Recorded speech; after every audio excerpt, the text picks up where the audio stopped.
All right, so we figured out halftime, we figured out our total time. Okay? Now that we have those values, so we put it into our key. Okay? Okay? We should be able to figure out our other values. Right? So our first question was, how long does it take? The second question was, how far does she go? Yes? Okay, so how far, which was what value? Sx, right? So if we're talking about Sx, that's what we want. Right? What values do we have in the x? Initial velocity in the x, acceleration, and we have time. Yes? Okay. Do we have a formula that involves displacement, initial velocity, acceleration, and time? What formula? The displacement formula, right? So we can do the displacement formula. Initial velocity in the x times time plus 1/2 acceleration in the x times time squared. But what can we do to make our lives easier? Get rid of the second part. Why can we get rid of the second part? What's 0? The ax is 0, so this goes bye-bye. So Mr. Gonzalez, this is for How far? Okay? So our Sx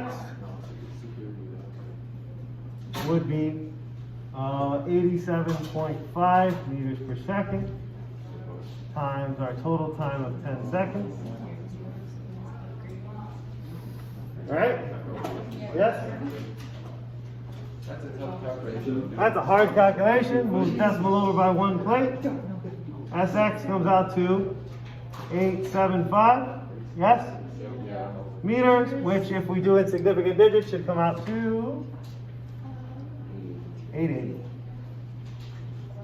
Approximately. You could write meter of 80, you would have to reach 0.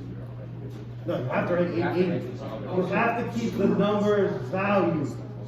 Zero is Zero in this case would be considered. So why can't you leave it at 875? Because I never had three significant. This is 3 significant digits. This is only considered 2.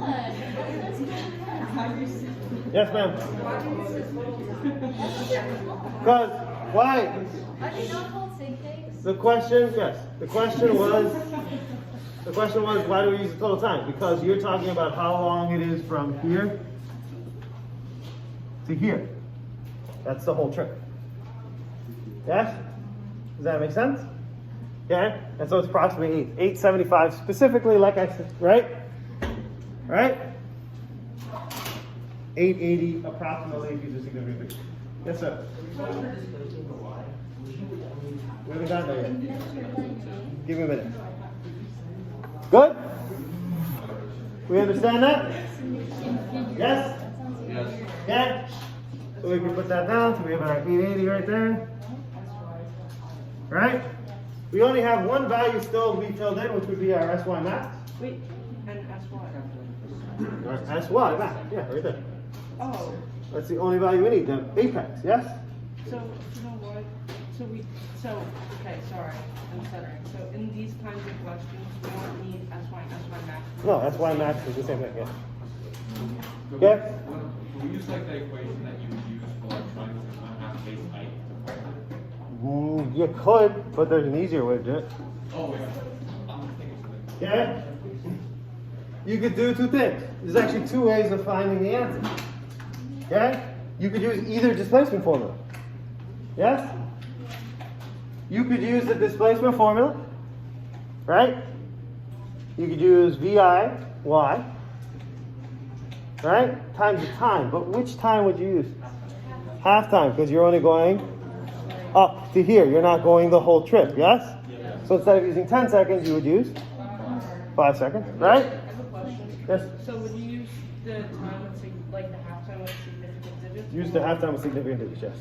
So just 5.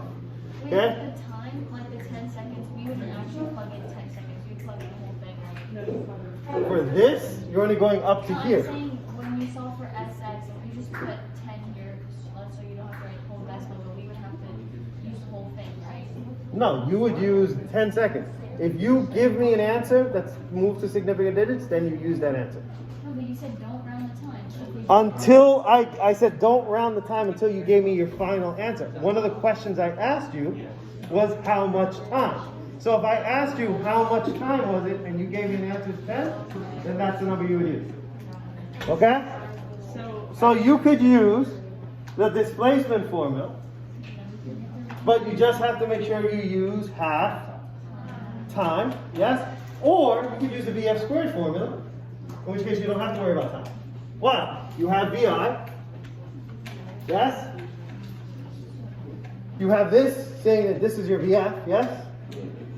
Right? You have the acceleration. You want to find a D. I have a question. You can use either formula.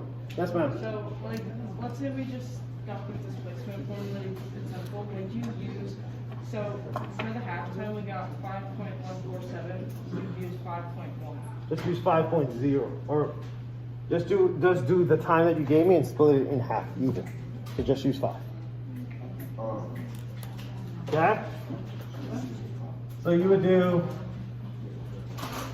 Sy max equals GIY times T plus 1/2 AY T squared. Yes? Yes? T would have a multiple. You'd be doing halftime and halftime. Hey, what is the S time now? That's what we're It's solving. The maximum displacement in a Y. If you want to say SY apex and that works good for you, you could do that. Okay? So this would be, right? 50.5 meters per second times 5. Yes?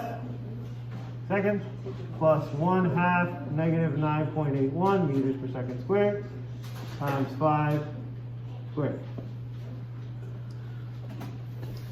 Right? 50.5 times 5. 252.5. Wait, I have a question. If we were to use the 10, like, would we get 0? Yeah. So, like, that could, like, be a waste, you know, next time. Okay? Was the unit be meters here? Yes, sir.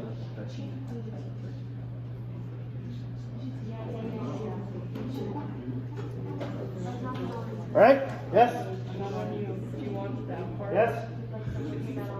And then when you multiply the -4, you get negative 122.625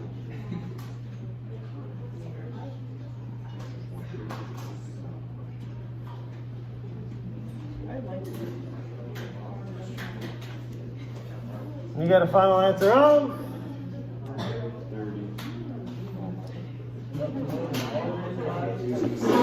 100 and?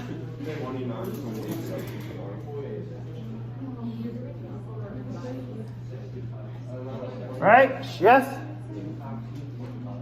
Is that your significant figures? No, it's the significant figures it is. 130.